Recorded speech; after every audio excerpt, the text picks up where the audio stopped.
There are three components of the elections: polling booth, polling officials, and the electors. So the Commission has taken steps that all these three should be the safe area. As far as the electors are concerned, most of the persons have got the vaccination, as I have just mentioned to you. The polling officials are doubly vaccinated with the booster dose also. Polling stations are safe, as I mentioned to you, that all sanitizations have been done. And before polling also, all polling booths will be fully sanitized. We have also seen the positivity rate of these states before taking decisions. I'll tell you that the weekly positivity rate in UP was only 0.24%. In Uttarakhand it was 1.01%. In Punjab it was 2%. Hello? Slowly. Figures. Acha, figure. In UP the positivity rate was 0.24%. In Uttarakhand the positivity rate was 1.01%. In Punjab it was 2.1%. In Manipur it was 1.1%, and Goa it was something around 13% because of the newer party by the outsider in that state. So these are the positivity weekly rates which we have seen and perused by all of us. And we have taken the opinion of medical experts, the Union Health Secretary and other secretaries, as I discussed with you. We have appointed health nodal officers at the district, state and assembly constituency level and in all polling states. And in view of COVID concerns, polling time has been increased by 1 hour in all 5 states, and the time will be notified when the notification will be issued of those particular states. In view of emphasis on non-contact based campaign during pandemic conditions, Commission has decided to double the free equitable time allotted to the recognized political parties on Doordarshan and AER during these elections. It is expected that all stakeholders, namely political parties, candidates, campaigners, voters, and authorities engaged in the election process shall be conscious of their prime duty towards public health, safety, and therefore shall abide by the general instructions and other norms of COVID-appropriate behavior as mandated by the respective authorities prescribed. Further, political parties and candidates are advised to conduct their campaign as much as possible through digital, virtual, media platforms, mobile-based mode instead of physical mode, ensuring strict compliance of COVID safety norms. And keeping it in mind, the expenditure limit of the candidates have already been increased from 28 to 40 lakh. A detailed guidelines are being issued and which will be given to all of you regarding the COVID guidelines 2022 as to how the political parties, how the election officials, how the EVM persons will be dealt with and will be dealing with the COVID appropriate behavior. But the main point I would like to share with you, the Commission has decided that no roadshow, padyatra, cycle, bike vehicle rally and procession shall be allowed till 15th January 2022. Commission shall subsequently review the situation and issue further instructions accordingly. So up to 15th of January, because the situation is dynamic, it is not static. No roadshow, no padyatra, no cycle, bike or vehicle rally and any procession. Similarly, no physical rally of political parties or probable candidates or any other group related to election shall be allowed till 15th January. Commission shall subsequently review the situation considering the situation of the pandemic and issue further instructions accordingly. So up to 15th of January, there is absolutely a moratorium of physical rally and physical road shows. Between 8 p.m. and 8 a.m., no rallies and public meetings. Similarly, like a campaign curfew that on any campaign day, that will continue. No nukkad sabhas will be allowed on public roads, roundabouts or public streets or corners. Fifth, no victory procession after the counting shall be allowed and not more than 2 persons shall be allowed to accompany the winning candidate or his or authorized representative to receive the certificate of election from returning officers. So we are reducing the physical contact, physical availability, and we are saying that more and more virtual and virtual rallies, virtual campaign should be done. However, physical rallies during the campaign period, if after considering the situation, which is very dynamic, and when permitted, after the decision of the Commission, shall be conducted subject to adherence to COVID-19 guidelines. The maximum limit of persons allowed for indoor and outdoor rally meetings shall be as per existing directions of SDMAs. For these meetings, political parties shall distribute masks and sanitizer to persons attending and maintain COVID protocol at entry and exit point. Further rallies and meetings shall be allowed only in earmarked places and with prior permission of district administration. Door-to-door campaign, a maximum of 5 persons including candidates, excluding security personnel if any, shall be allowed to do door-to-door campaign. Each political party candidate shall have to furnish an undertaking in the application form under Suvidha that it shall abide by all the extant instructions, guidelines in this regard. So an undertaking will also be taken whenever any rally will be allowed. Later on, when we review the situation after 15th or something like that, only then again also these undertakings, COVID guidelines have to be strictly followed with each and every person who is involved in the campaign. Let me finish him it. After please that, finish. We'll take up your questions thereafter.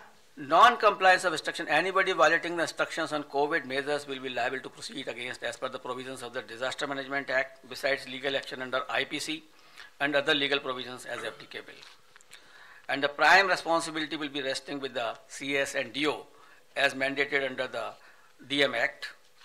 And our guidelines specifically reiterate this legal position, and the guidelines will be given to each and every one of you.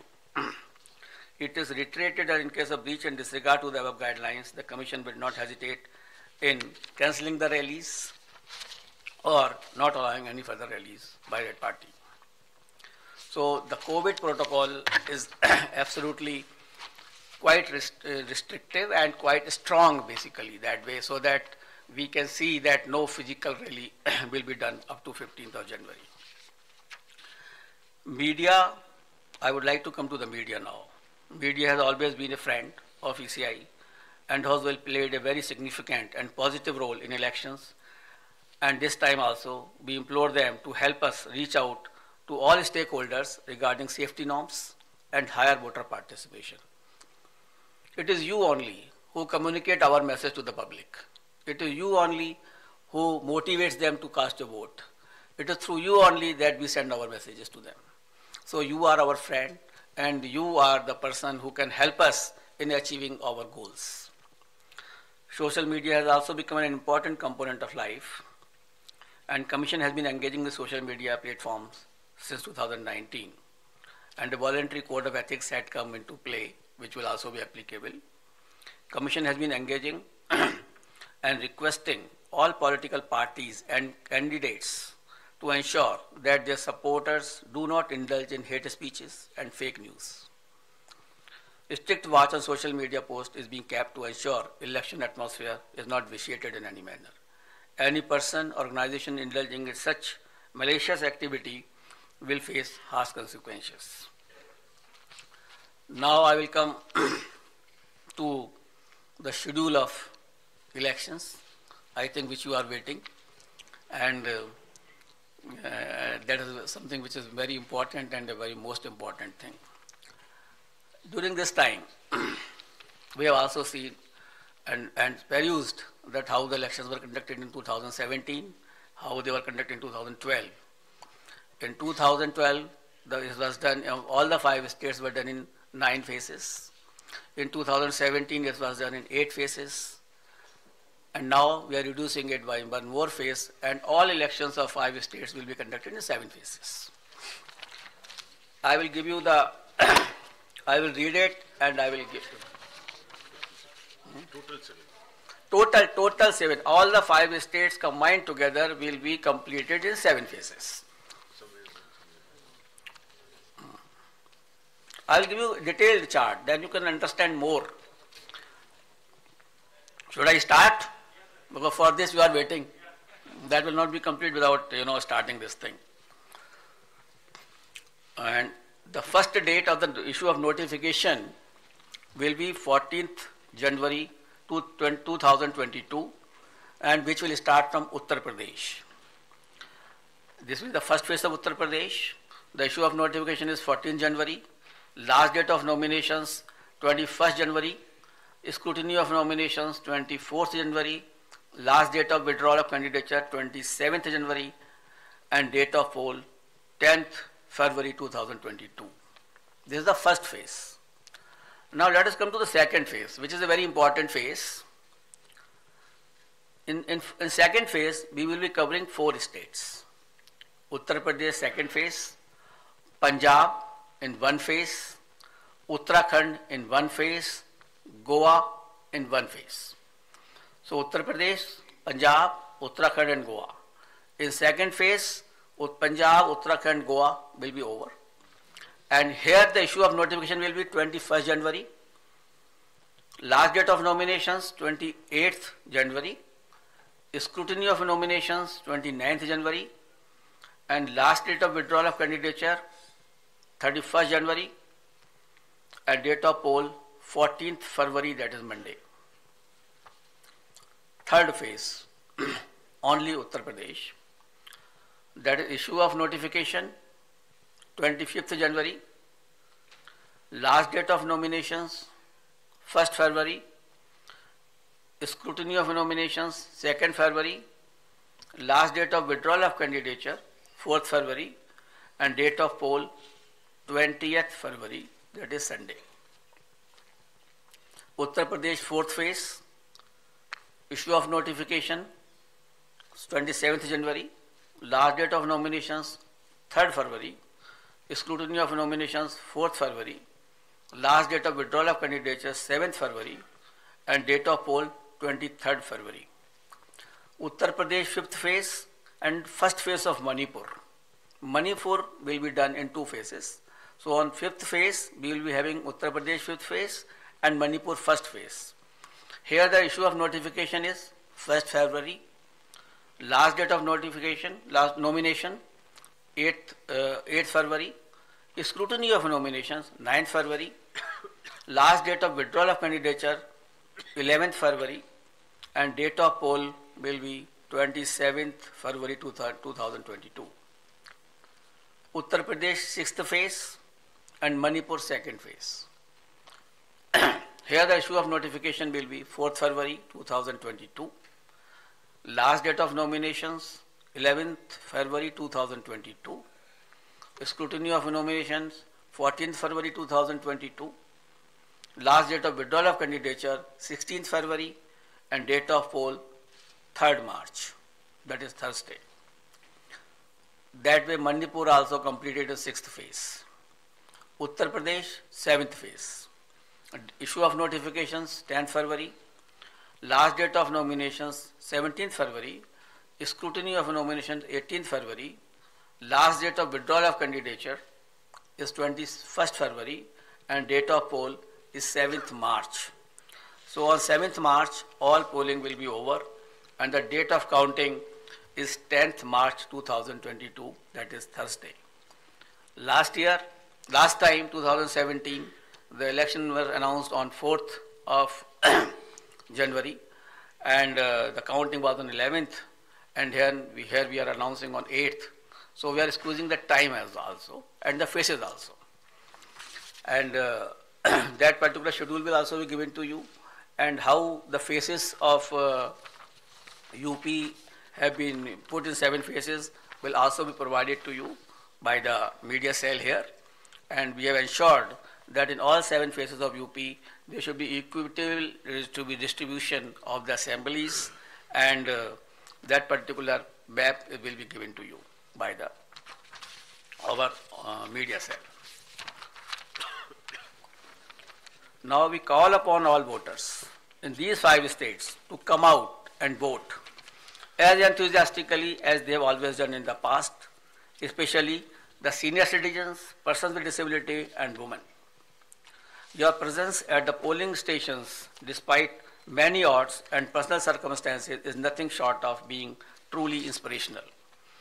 Our fervent appeal to all stakeholders to maintain COVID appropriate behavior at all times.